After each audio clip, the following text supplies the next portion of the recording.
So here we are in Assassin's Creed Valhalla. Mm-hmm. The year is 2020. Yeah. Yeah. It's been a strange year. To say the least. And it seems like maybe we should introduce ourselves in the event that we use this take. Sure. Or even if we don't, we could use part of the take. We have the technology to cut and splice. Now it's easier than it's ever been before, honestly. So. Okay. All right. Why don't you start? All right. So I'm Moses Wolfenstein. Currently working as a distance education faculty coordinator at El Camino College, part of the California Community College system in California. But I am also a sometimes games scholar, and I am here with Mark. Yep, my name is Mark Chen. I am a lecturer at the University of Washington Bothell, which is like a satellite campus for UW Seattle. I'm a part-time lecturer and part-time, basically, bum. Which is to say, I play a lot of games. Hey, the only way to research games is, in fact, to play them. So, or at least it is a necessary component to be an effective games researcher. Just one person's opinion. Yeah. Well, and also, I mean, I don't know, maybe this is too TMI, but I really don't want to partake in the capitalist system. And so I'm trying to partake as little as possible and find other ways to contribute to society. Yeah. I don't think it's TMI. I don't think it's too much TMI at all. But the reason we're here on Discord today is obviously games related. Otherwise, we wouldn't be talking about games, let alone Mark wouldn't be playing one. This is we've been asked some months ago to participate in the retrospective for the Well Played Journal. I'm not exactly sure what issue it's on at this point in time, but both of us have some history with Well Played. It really goes back to 2007, which is where our history collegially starts as well. Yeah. There's so much to cover, Moses. Like, there is. Like, we could probably talk a lot about those days and about like GLS and about what it was like being a grad student in the late 2000s, mid 2000s, late 2000s. How much has changed? How little has changed within the context of graduate students in games research? Yeah, and how both of us were in an education program, not like a communications program, and so there's so much there, like in terms of game studies, also as a field, like how much inclusion, like what the whole question about inclusion is, for different disciplines and different departments and everything and all that stuff. Like absolutely. But anyways, but we won't talk about most of that. We won't talk about any of that. Yeah. Except to say that that's kind of the point of departure through which we came to interact with Well Played, and with Drew when he did his Well Played Prince of Persia: Sands of Time talk at GLS 3.0, Games Learning Society conference, back in Madison, Wisconsin. And as we were preparing today, you actually noted, and I was disbelieving, but you were correct, that the Assassin's Creed games are in fact in the direct lineage with Prince of Persia: Sands of Time. And sorry, I had to kill this buck that was going at me. Yeah, I was going to say, it really had it in for you. He really had it in for you. Yeah, so Moses and I have been thinking about how to do this video session and how to record something where we're talking about, I guess in a meta way, game studies and Well Played, but then also have some interesting games to use as as I guess things that are illustrative of what we're talking about and everything. Yeah. And so Ubisoft has this subscription service now where you can play any Ubisoft game it's like, I don't know, $15 a month or something like that. Like Microsoft has it too, right? Mm-hmm.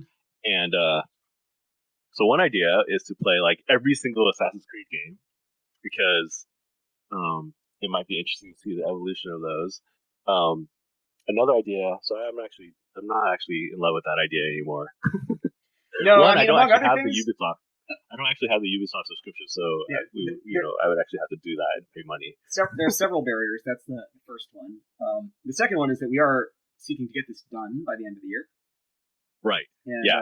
So there's no time to do that. It's got to be like 1,000 hours of gameplay or more. I don't know. Well, the idea is, you just launch it, install it and launch it and play enough of it so that you can just see what the graphics or something like that are like, or maybe what interacting with an NPC is like or something like that. Not a deeper dive into like the different game systems or whatever. But all that would basically be in service of, for me, the topic I really wanted to talk about is how, like, we're nearing on 2 decades now of, for me at least, thinking about like games and everything in an academic way. Yeah. And they really haven't changed that much. Like, they've changed a lot. Like, look at this freaking, look at this game. It's freaking crazy, right? So they've changed a lot, but they haven't changed at all. Mind blowing. A good friend of mine actually likes to complain about how young people, so to speak, take it for granted. They'll be like, oh, the render on this is lacking in this regard. You can see clipping or what, and it's like, for those of us who are old enough to have started playing video games on the Atari 2600 or anything that old, it's like, are you kidding me, man? The graphics on screen are better than the box art was on those games in some instances. Some of those games had outstanding box art. But, right, we've gotten to a point where the stuff on screen is actually as advertised. And yet. Well, and the number of, in terms of the number of pixels that are on the screen is probably denser than the box art. Oh, yeah. That's almost certainly in terms of the dots per inch, I guess, in terms of the print. Mm-hmm. I'm like, I don't know. I haven't done anything with graphic design really, so grasping here. But yeah, no, I'm sure you're right. Actually, I'm sure you're right that the print technology it pales in comparison to the render of something like this. And as you noted, you're probably going to have this cranked up all the way. No, yeah, I don't. Utmost edges. But coming back to the heart of it. Yeah. Something interesting that I realized, I've certainly done most of my well-played work around difficult games, and difficulty within the framework of well-played has been something that I've kind of examined, as well as failure. But what I really wanted to focus on for this particular product is more in terms of what makes a well-played game, which is, of course, Drew's original point of departure. But as we were talking, I started to realize that there's a separate question that isn't just about what makes a game well played. Certainly something that we could talk about and that we have some common perspectives on at a broader philosophical level. But what makes a game amenable to a certain type of well-played analysis, especially given that Drew's initial analysis with Prince of Persia: Sands of Time was on these ludic and narrative arcs, right? And how a great game can take advantage of both the ludic arc, the arc of the gameplay, as well as the story that's being told. But those stories are only told in a certain type of game, right? What I've referred to in the past as big narrative games. Yeah, okay, so my mind just went racing. So let's say that for a game to be well played, or amenable to be well played, requires I guess I'm gonna make a statement and then need to back it up, I guess, with some examples. Sure. So it requires a it's I don't know how to say this. So it's similar to like Bernard Sweets' definition of playing a game, which is the voluntary your elective move to meet unnecessary obstacles. Yeah, well, which and I referenced Coven earlier too, and there's obviously an intersection there as well. The voluntary part is an extremely important element of it. Right.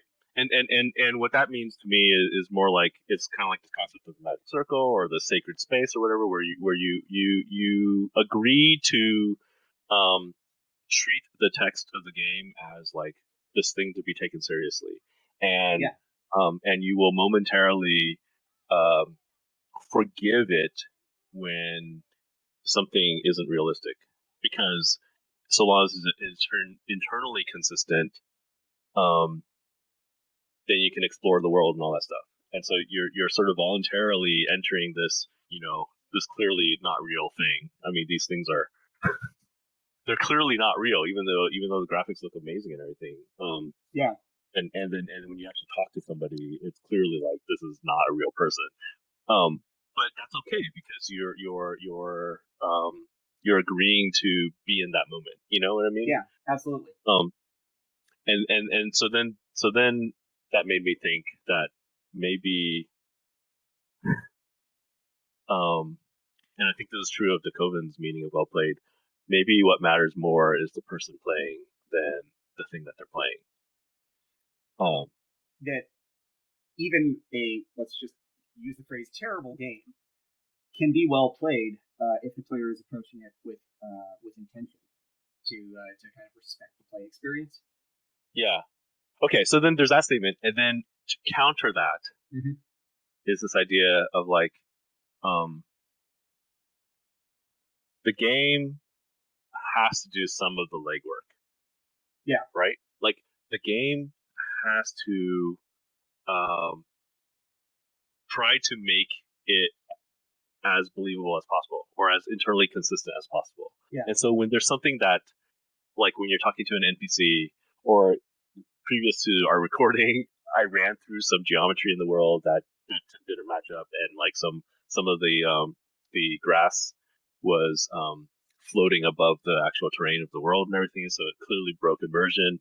Like when the game does stuff like that, it broke your trust, you yeah, know?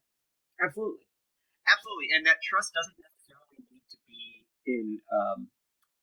in something realistic, but consistent, right? Right. So then it gets really blurry, and this is what I want to talk about. In that I did a Fallout 4 video for Well Played, and my main argument was that you in Fallout 4, you're playing humans and a human, and you're basically in New England, and the main factions that you kind of have to deal with eventually towards the end game are these synthetic humans. So it's kind of like Blade Runner. You have these people who look like they're people, or like Battlestar Galactica, right? Sure. You have these robots that look like humans. It's very Philip K. Dicky. And so like, do you like how do you treat them? Do you treat them as if they're sentient beings who should be respected, or do you not? Right? And you're playing and you're trying to make that decision, and then my argument was that actually the game it's kind of really funny because on a higher layer, the whole game itself is fake, right? And Right. all the people that you're dealing with, all the humans that you're dealing with are as fake as the robots that you're dealing with, you know. Right. Right. And when you play a game like this, I'm running around talking to these people and everything, and I don't know. It just doesn't do a good enough job of making them believable as people for me. Um, you know what I mean? Like it is, and that's what I'm sort of like reveling at, or in terms of 20 years in academia looking at games, Mm-hmm. almost 20 years, more like 15 years, I guess. But like, um, games haven't improved that part of themselves at all. Like it's still clearly obvious when you're talking to a fake human. Yeah. Yeah. Right. On the one hand, this was kind of one of our initial points of departure as we were setting up for this. That as good as the render has gotten, even visually, there are things that are off, especially about the NPCs, where even if you squint, so to speak, um, there's still something that just doesn't quite carry as being like, oh, that could be real. Um, whether it's the mannerisms, um, or even just how they're drawn. And I'm about to hit a cutscene. Do we want to see it? yeah, sure, let's see it. It'll hopefully illustrate the point. Watch, it's going to be so stunningly real. I know. Thane Alfgar. It's an impressive amount of land you oversee. Why, right. I often get lost swimming to my island in this flowing sea of wheat.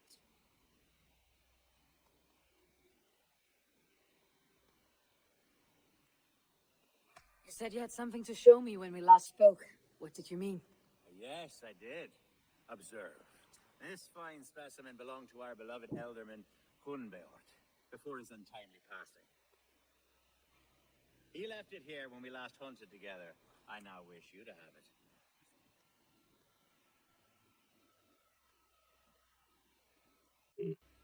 It is a beautiful weapon, finely crafted. Thank you. I thought you might like it. Now, take it and come hither.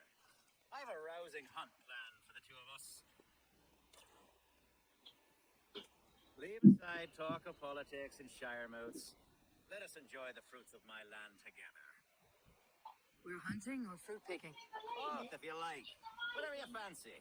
I'm generous with the yields of my estate, as you will see.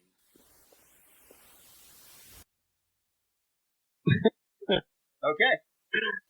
I actually was pretty happy with that scene. Yeah. Because it's clear that, to me at least, that he has some sort of ulterior motive that he's not sharing with you. One thing that has improved, or for the most part, in good games, is voiceover. Like, I think voiceover has added quite a lot to games. I actually have to agree with that. Yes, the engagement with voiceover artists really, it feels to me like in the last not very long, 5 to 10 years, less than 10. It's broad because it's not the same 3 people doing every game. It's a consistent edge with some real big names at times, right? Actors independently, but then also just a broader array of VO professionals as well. Come on. Sorry, Piggy. Yeah, that was unfortunate.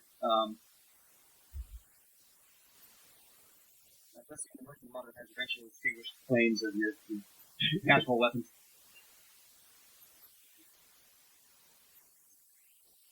So, I remember when the Old Republic came out. Yeah. The BioWare MMO. And how everything was voice acted.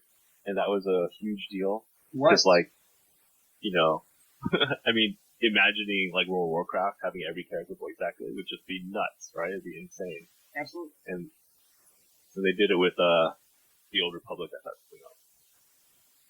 I think that sort of set the standard for all future games. Or all future AAA games. Need to be voice acted. Yeah, I think that's actually definitely a factor.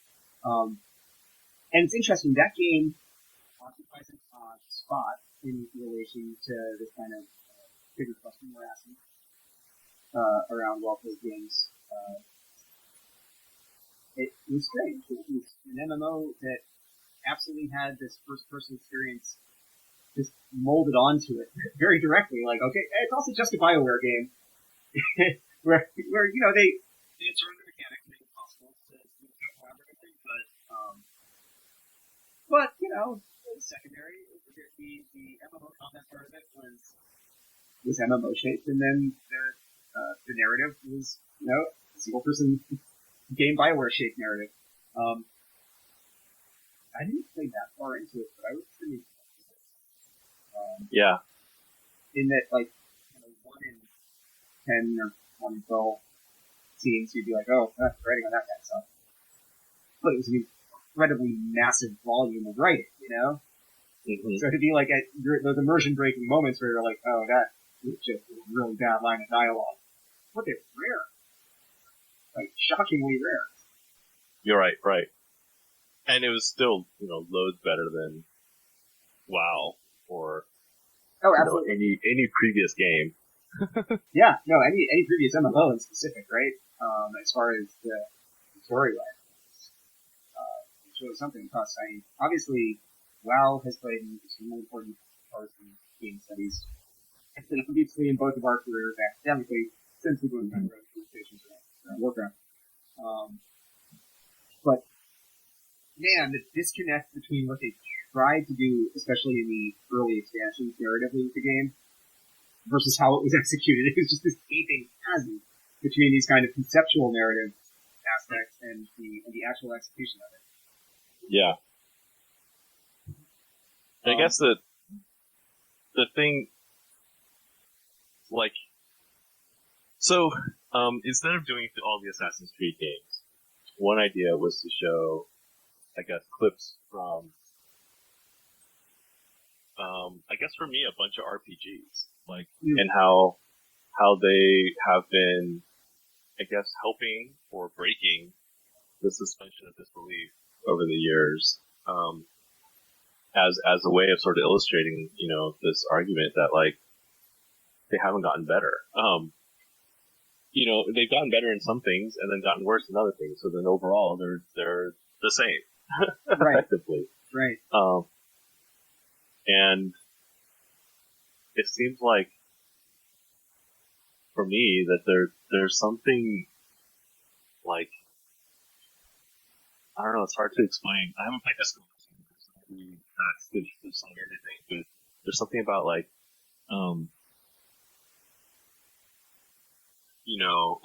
like if they were to take aspects from all these different games that have come out over the years, put them all into one game, then they would finally have gotten, closer, I guess, to the simulation that I'm seeking. If that makes sense. It does. But it actually kind of contains the question of simulation that you're seeking, right? Do you mean that simply in the sense of the level of quality, or do you mean it in the almost grander sense of kind of like the book you're looking to read? And, you know what I mean? Yeah. Okay. So then that's a good analogy, actually, or a good parallel discussion. Is when we say that a book is well read,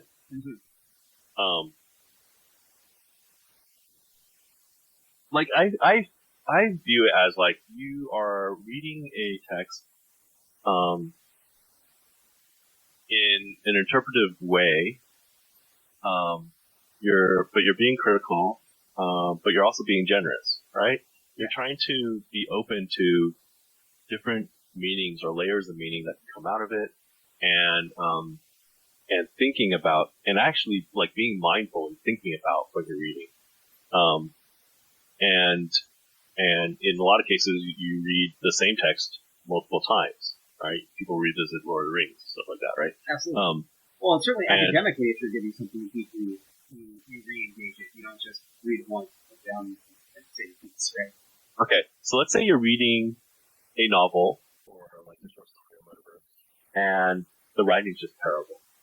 Like, let's say, the dialogue is just, like, terrible, or, like, the characters are completely unbelievable, or completely, like, it's clear a 14-year-old, wrote this, like the Wheel of Time series, right? So, like, it's clear that what's going on, or actually, I mean, if you watch, like, there's a whole bunch of really funny YouTube videos where people will take, like, these rando books that they find on Amazon that are all self-published or whatever, and just read them and dissect them and everything.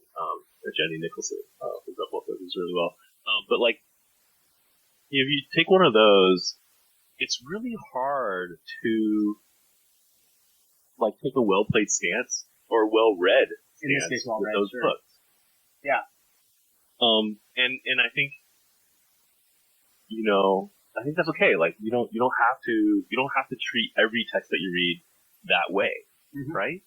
And so then, is that true then of games? Like, there are some games that are just not going to be satisfactory, and betray your trust, and we should be forgiving of that, and ditch them and keep searching for the game that we actually want to well play.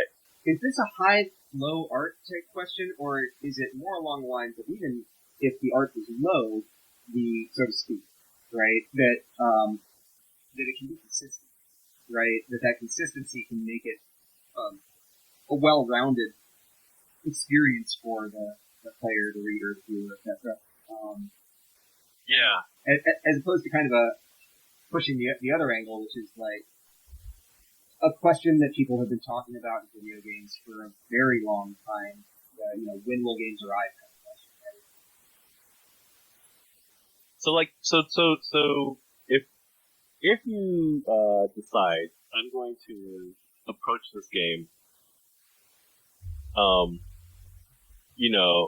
and treat it like a serious thing to contemplate, to treat seriously, to engage in, generously but critically. Mm-hmm. I guess you're like it's like love. You're like putting yourself out there. You're making yourself vulnerable to betrayal, Yeah. and I guess some people experience with love. Every game eventually betrays you. Give me just a sec. But I think that what you're saying there is actually exactly right. And I mean, it's a kind of hefty analogy to make to say like love, but I don't think it's too much of I really don't think it's too much of a stretch when it comes to how we engage with any artistic media. Yeah, you can tell. Let's talk about love as like completely destroy this person. Absolutely. But when it comes to games and feelings people have for them, that's maybe not a terrible intersection. After all, some of the most heated moments in this pastime in recent years certainly come out of that. People believe passionately in games.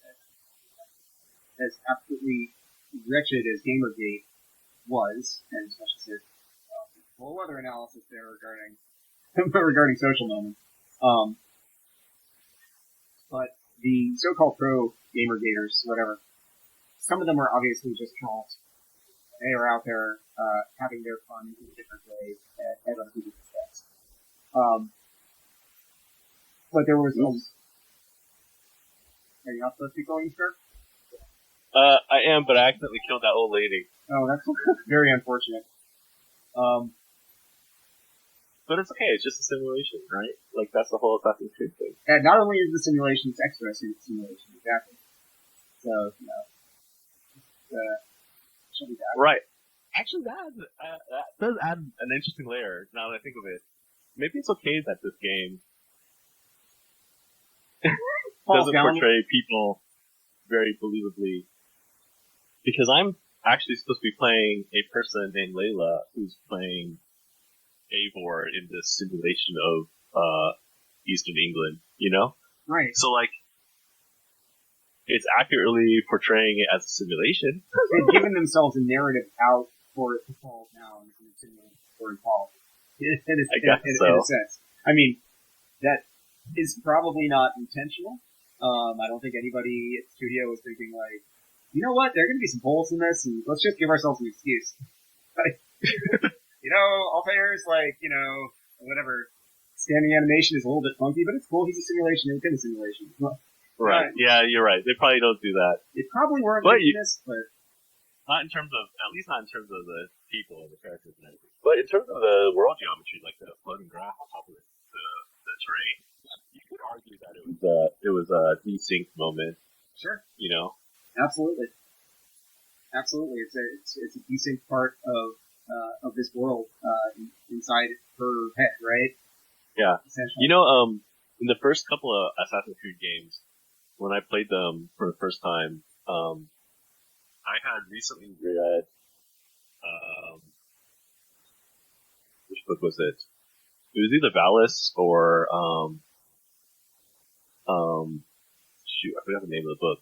One of these Philip K. Dick novels where or think of Man in a High Castle actually, that has this moment, the book, I haven't watched the Amazon series, but the book has this moment where there's a moment where there's a character who's sitting in a park in San Francisco, and like looks up, and then for a brief moment sees the alternate reality, sees our reality rather than their reality. Yeah. Like bleed through. And then like in Valis and Radio Free Alphabet, is that what it's called? There's like this other landscape that exists behind the facade of our reality, you know? Yeah. That sort of peeks through. And I played Assassin's Creed 1 and 2, and you know how in those games, they're like when you move around, every once in a while you see like this weird digital artifact? Yes. And so, yeah, that was very intentional on their part. It was totally intentional. It was totally intentional. But it made me think of those Philip K. Dick novels a lot, and it affected me so much that when I was walking through the UW campus, I would like see these digital artifacts all over the place, you know, and it was totally messing with my mind. I swear I wasn't on LSD or anything like that. So like, unlike Philip K. Dick, necessary provision. Yeah, right, exactly. Unlike Philip K. Dick. But yeah, it you know, these games do have like a I don't know. Maybe I'm just. Maybe I should give them more of a generous read than I have been giving them, and just like go with it, go with the flow. It's like, except for Revelations, have to have that terrible tower defense. Yeah. Right. I haven't played all of them. No, but I mean that is I joke, but I also don't joke in the sense that there's what you can be generous with in your read of a game in terms of towards the appreciation of the parts that can make for the well-played experience. And then there are the things that are, in a sense, unforgivable. They don't just snap you out of the moment, but they're baked into gameplay and lessen, like really lessen, drag down the whole rest of the game, right? And there was like definitely... tower defense. Yeah. Well, not just that. I think it's actually part of something that hopefully is less common these days. From what I can tell, it's no longer in vogue. But, you know, between like 2008 and maybe 2015 or 2014, there was like this pretty session cramming mini games into big games. And it was just like, why are you doing this? Because in many instances would lessen the overall game experience. But I mean, I suppose I haven't played the Witcher games, but there you have an example of kind of the opposite of this, right? Yeah, like Gwent actually is a very good game. It's a real game in its own right that was exportable out of inside of Witcher 3, right? So, but yeah, it is towards the criteria of what within your playing the game that for well played, what can be forgiven, what can be accepted as a flaw in the thing you love, because it's still part of the whole. Doesn't really make it lesser to you. That's actually funny. There's a completely new other video that we could be doing about these little mini games within larger games, because some of them have been terrible. Yeah, and some of them have been really good. You know, absolutely. Like Pazak. Remember Pazak in Knights of the Old Republic? Oh God, I love that game. That's crazy. That was a really good game. But then you get like Liar's Dice or something like that in Red Dead Redemption, and I think the first Witcher game, and it's just Liar's Dice. The game itself is fine, but the implementation is terrible. Like, why would you ever want to do this? What's it doing here? Or I mean, in terms of BioWare, certainly with Mass Effect games, there are various mini games that they crammed into them. Kind of like some of them are okay, some of them are really bad. Most of them, you're left wondering why is this here at all. Yeah. Right. And I guess make an argument that sometimes they're towards immersion to be able to say, like, okay, we want to give you something that the character's exercising skill. And so it should really feel like skill and not just like, your literal roll of the dice, metaphorical, and number generator roll of the dice to determine your success. Like, you as the player should be able to have a real impact on that by showing some sort of game-based skill. Mm-hmm. It makes sense. Obviously, it doesn't always work out well. There is a dice game in this game that is going to come out in real life. Saw that on Rock Paper Shotgun yesterday. And it's actually a pretty good game. But the AI is terrible. Like, I have not lost a single game of it. So there's like another interesting point of tension along the same theme. Right. Yeah, totally. And it goes back to what you're saying in the first place. I remember going to a GDC in probably 2012, and the session they were doing on AI. And for all of the, I think 2012, like 8 years ago, pathing is better, right? But it's marginally better. It's no more believable. It's just that, they don't get stuck in corners as often. Right. Right? Well, I feel like pathing needs to be bespoke. Yeah. Like, and so, even though it's good in one game, there's no guarantee it's going to be good in the next game. That's true too. That's 100% true too. But I know at the time they were talking about the more intelligent you try to make scripts, scripts for behaviors, the more problematic situations wind up occurring. Mm-hmm. And from a CS standpoint, I am sure we are now finally at the point where it's theoretically possible to do something fairly amazing, given the other projects that have been using true AI at scale in order to now do. Right. Like I've seen some. You can use a heat map of how real people run through a level, and then use that as your basis for the pathing for NPCs and stuff, right? Yeah. Like that, I think, is actually an advancement from hand building paths or whatever, or having some sort of algorithm where they try to discover the shortest distance between something or something. And yet, I immediately am put in mind of sometime early in my days of WoW, my first character was a night elf like so many. Fell asleep playing, ran off the edge of the or swam off the edge, and woke up and was like, oh god. And so, human error will still feed into bizarre behaviors, right? If you go that route, it gets right. But a heat map, you deal with big data, yeah. Right, exactly. And hey, thousands of people aren't going to do that. If you find out that thousands of people are making the same really bizarre error, then you probably got math questions. You can't take her back towards more conventional design or traditional kind of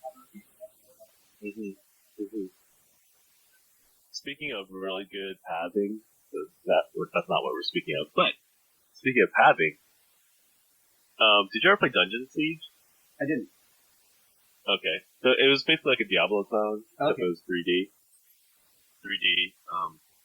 And it was really good. The way the health bars worked in that game was really good. But the pathing in that game was incredible. It was really good. You could practically run from one corner of the map all the way to another corner of the map. And when they did that right, every game after that was like, why is this so bad? Well, and so that also intersects with this whole thing, right? Regardless of the medium, when you come across an aspect of a medium that's been really well executed, and so for in a game, when there's a really well-designed mechanic, when you come back to another game within the same broad genre or far into the genre, and it doesn't get right, and absolutely, your ability to have a well-played experience suffers, no matter how much you want it to be you really love the art of the game, perhaps, but this one thing take having, it's just so badly done by contrast, even if it's not a total train wreck, so you just can't let yourself get into that. You can't have that well-played experience. Trying to think of a particular... Is the well-played experience a curve? So, depending on the player expertise, and so, or experience, and so, just hear me out, okay? Yeah. If games are constant, that's not true, but let's say they are. Sure. We're going to pretend we're statisticians for a second. We're going to make an assumption that we know is invalid, but proceed. If you have a newbie player who's never played any game of a particular genre before, and you give them a game of that genre, they play it. They might not have a very immersive experience or a very good experience, or whatever, because they don't know what they're doing, right? Yeah. They're still learning how the genre works and all that stuff, and a lot of things are going to be contrary to what they are expecting. Maybe they don't know what to expect yet. Anything that uses FPS controls is actually a great example of this for somebody who's even if they played other games, they've never played an FPS before, right? Okay. Just getting comfortable with how to move around the world is such a huge initial curve. Right. That like there's no way that they can have Right. If you took a complete newbie to computer games, you plop them in front of a keyboard, their natural response would probably be to use the arrow keys, right? Sure. And for a long time, we were using that. Like Doom used the arrow keys. And so and then when Half-Life came out and used the WASD keys, it sort of changed everything, and it totally makes sense because it's totally much more ergonomic and everything.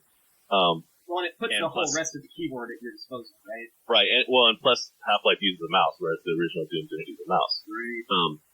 And so, so you have that disorientation because you're not familiar enough with the genre, right? Okay, so then your ability to have a well played experience is diminished because of that disorientation, right? Yeah. It's like you break flow.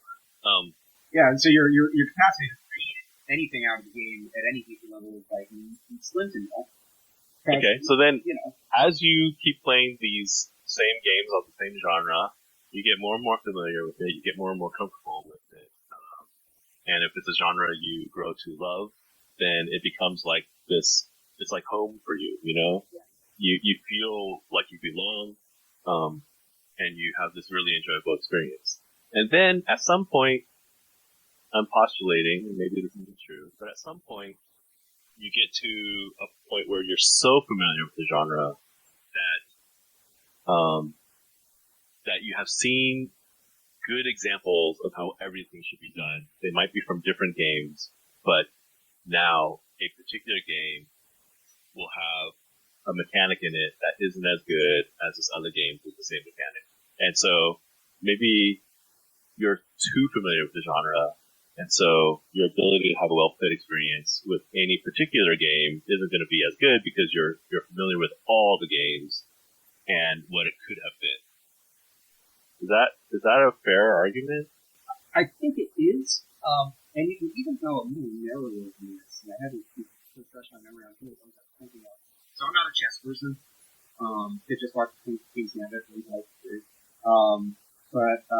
but I certainly read a bit here and there about chess.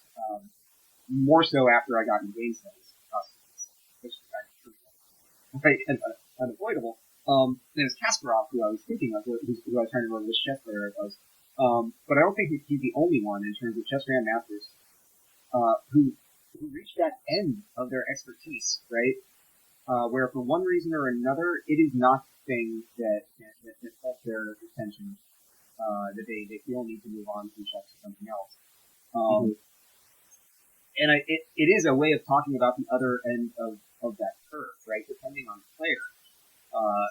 So not just their knowledge of it, but maybe something dispositional there as well. Because it comes back to that willingness. Yeah.